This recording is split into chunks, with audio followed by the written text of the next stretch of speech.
Hey guys. If your family is constantly fighting or experiencing witchcraft, there are certain things that you need to look out for in your home. Certain things that you need to look out for in your home. And one of those things are trees. You must look out for trees. You see, trees and most of the plants are a greatest connection to witchcraft. Trees and plants are a greatest connection to witchcraft.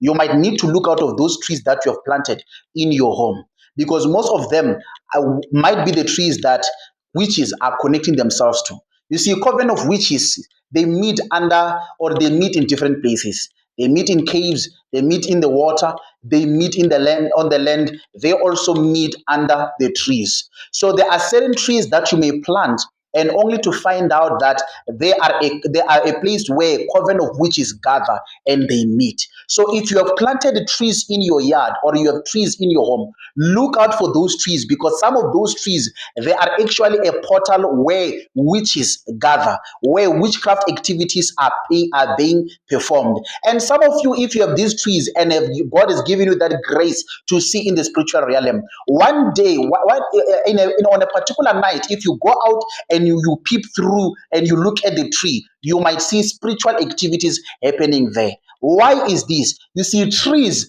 as I said, they are a greatest connection to witchcraft because these trees have got a spiritual essence, and most of witches they use these trees to tap into spiritual powers in order to cast their spells.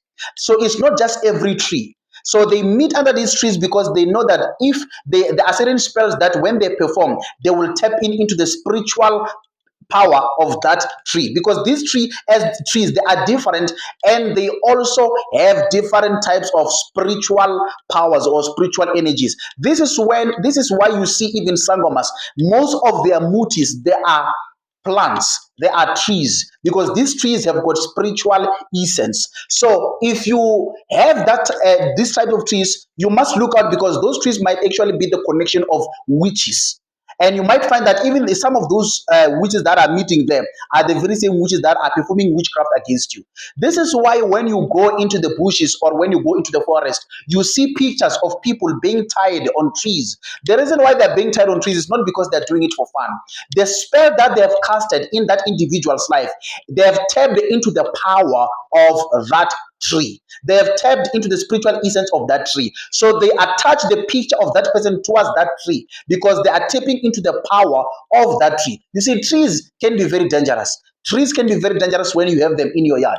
Most of you, there are many demonic and satanic activities that are happening during the night on you under your tree, the tree that you are having at home. Some of these trees are even harboring monitoring spirits. Some of these monitoring spirits, as they come as birds, and as they come as birds, they are having their home there as nests. But I'm just passing by on this one on this issue. But look out for those trees because you might find that your tree is actually a host or a home of witches. These trees are different. Like for an example, trees that are likely to be targeted, which I believe that most of you don't have it in your home. But I'm gonna give you an example because some of you have those trees in your home, like blackthorn, rowan trees. These trees are different.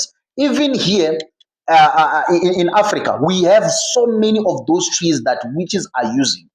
You see, and these witches are different. There are some that are called black witches and white witches, and they tap into most of these trees in order to access and use their spiritual spells to perform witchcraft. So look out for those trees because you might find that the tree that you are having in your yard is actually a host of witches. And if you suspect that that tree that you are having in your home is actually being used as a point of contact for witchcraft, pray for your yard. Walk around your yard during the night and praying around your yard, decreeing and speaking and speaking the fire of the Holy Ghost around your yard. If you believe that your tree is actually the point of contact, cut it off from its own roots. Cut it off and remove that tree.